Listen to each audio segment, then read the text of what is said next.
Radio Pays, en partenariat avec Aldis, vous propose le Zoom. Aldis, l'énergie aux couleurs de la Guyane.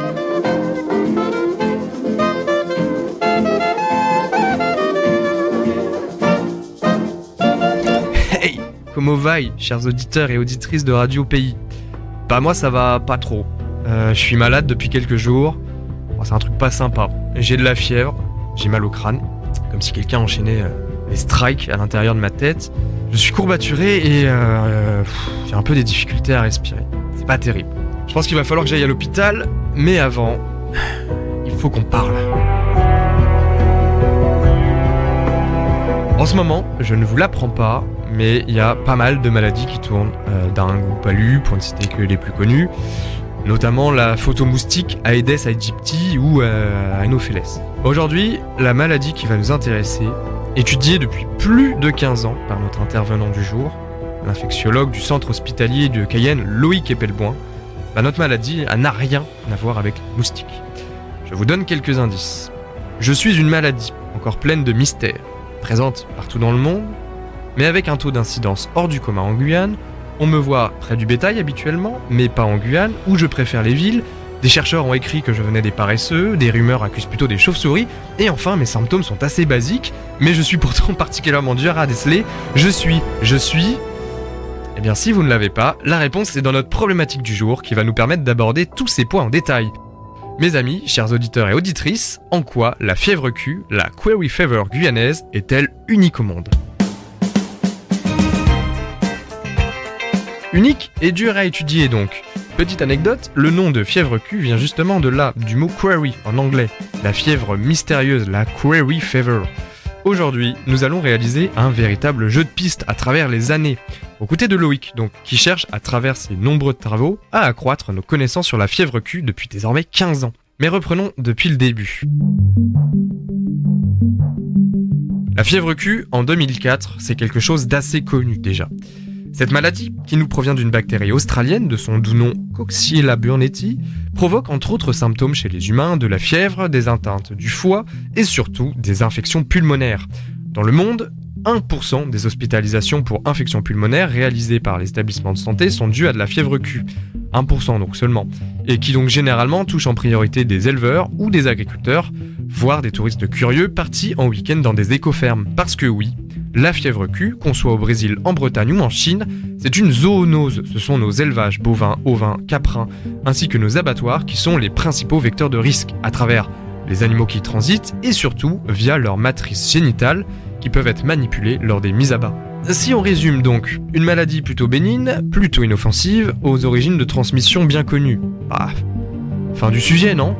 La Guyane a décidé que non. Laissez-moi désormais vous présenter la version guyanaise.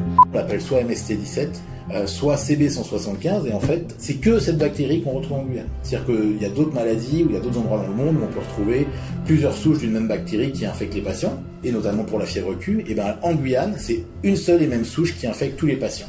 Cette souche, elle a été étudiée, et on montre qu'elle est probablement plus virulente que toutes les autres souches qui ont pu être étudiées ailleurs dans le monde de fièvre Q. L'autre chose aussi, c'est que le CNR, donc le Centre National de Référence à Marseille, a repris sa base de données et a regardé tous les patients qui avaient cette fameuse souche MST17 dans sa base de données. Ils s'aperçoivent que 100% d'entre eux étaient à un moment ou à un autre passés par la Guyane.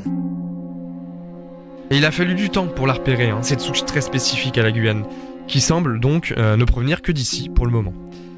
Bon, déjà, la fièvre Q, de manière générale, c'est pas franchement facile à repérer. On l'a déjà dit, Coxiella burnetii, la bactérie de la fièvre Q, est une bactérie qu'on dit intracellulaire. Donc pour la repérer, c'est pas elle en fait qu'il faut chercher, mais à l'aide de la sérologie, en fait, on cherche des anticorps dans le sang qui vont être produits par notre organisme pour y faire face. Autrement dit, on ne recherche pas la maladie, on recherche ce qu'on sécrète pour y faire face. Dans le meilleur des cas, il faut au moins 2 prises de sang pour repérer la bactérie. Une pendant la phase fébrile, où ont lieu les symptômes, et une autre pour comparer 15 jours après, lorsque la maladie est vaincue et que les anticorps sont donc enfin apparus. Donc autant vous dire que c'est pas franchement facile de faire revenir tout le monde pour un prélèvement après un tel laps de temps, ce qui rend la maladie plus difficile à dépister, surtout dans les pays avec moins de moyens. Autre contrainte, c'est une maladie qui malgré tout, donc, on avait dit tout à l'heure 1%, c'est assez peu répandu.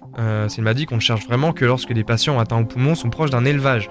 Et pourtant, à cause de notre version guyanaise. Quand on traite une infection pulmonaire en Guyane, non seulement il faut mettre l'antibiotique qui traite habituellement une infection pulmonaire, mais également il faut mettre l'antibiotique qui couvre la fièvre Q. Et ça ne se fait nulle part au monde. À part ici, où devant une infection pulmonaire, on met systématiquement 2 antibiotiques, un pour couvrir les autres bactéries, et bon, pour la petite histoire, l'autre bactérie qui donne des infections pulmonaires partout dans le monde, c'est le pneumocoque, et puis la fièvre Q. Quelques chiffres pour vous faire comprendre la différence avec les autres territoires étudiés, où la fièvre Q représente 1% des infections pulmonaires donc. Plusieurs études ont été réalisées en Guyane, par Loïc ou par des confrères et consoeurs chercheurs. Et les résultats, ils sont assez impressionnants.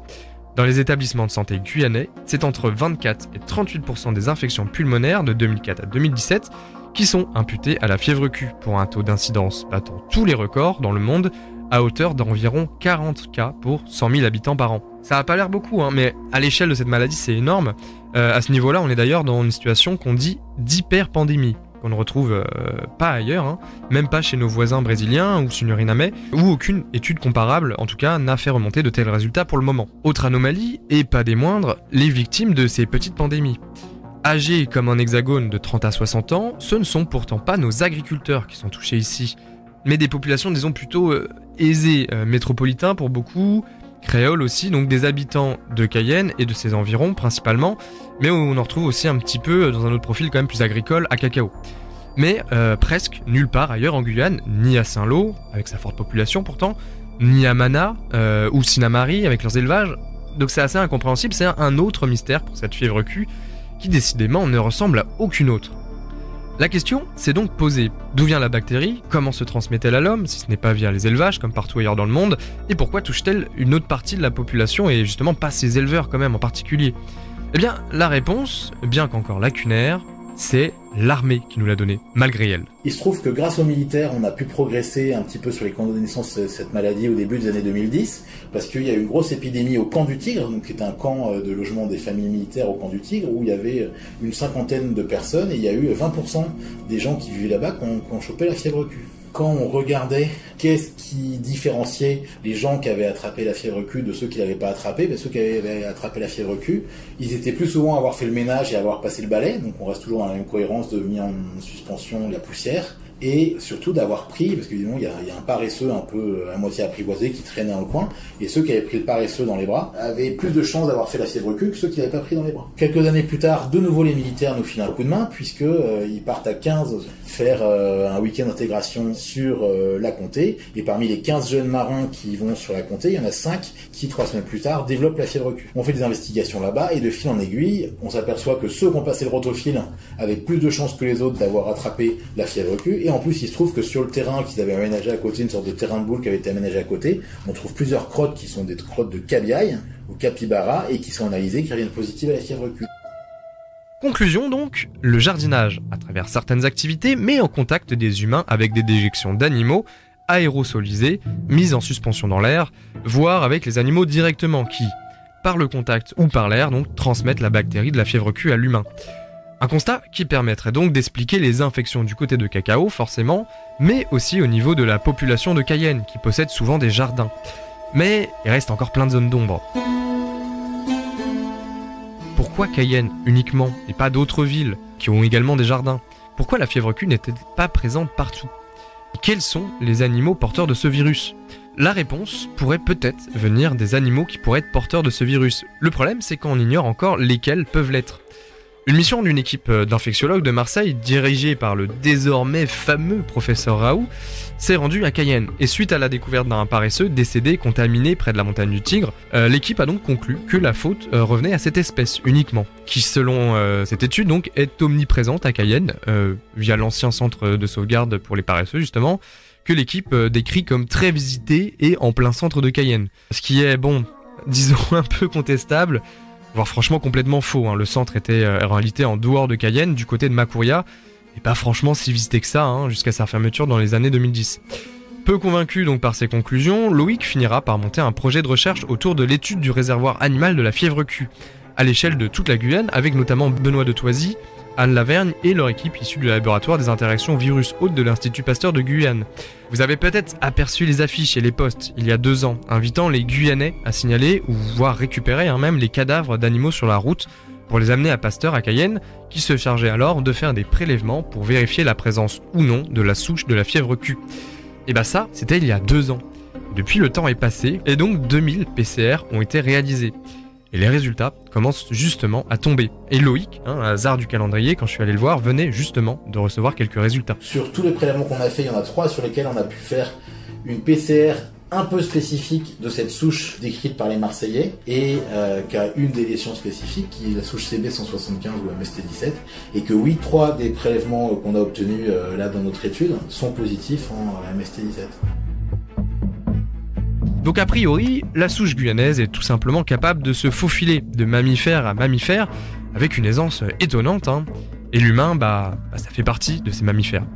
Pour la suite, les prochaines pistes de réflexion pour Loïc et Pelboin, désormais, elles pourraient peut-être s'accentuer sur des recherches autour des réservoirs d'infection, en se concentrant notamment sur les oiseaux, par exemple, qui étaient très nombreux à être contaminés, bien plus que les chauves-souris, par exemple. Les élevages dans nos campagnes pourraient également être étudiés, car des cas ont quand même été relevés là-bas. Donc il s'agirait de voir si c'est la même souche, la même bactérie, ça pourrait être intéressant. Et enfin, des collaborations avec nos voisins pourraient être imaginées, afin de vérifier que notre souche guyanaise n'est pas présente là-bas. Comme vous pouvez le constater donc, après 15 ans de travail acharné, il y a encore plein de travail sur cette thématique infectiologique 100% guyanaise. Alors, si jamais ça vous passionne, les jeunes, pensez-y. Voilà pour moi, chers auditeurs et auditrices de Radio Pays. J'espère vous avoir donné envie d'en apprendre plus. Je vais aller me moucher et à la semaine prochaine.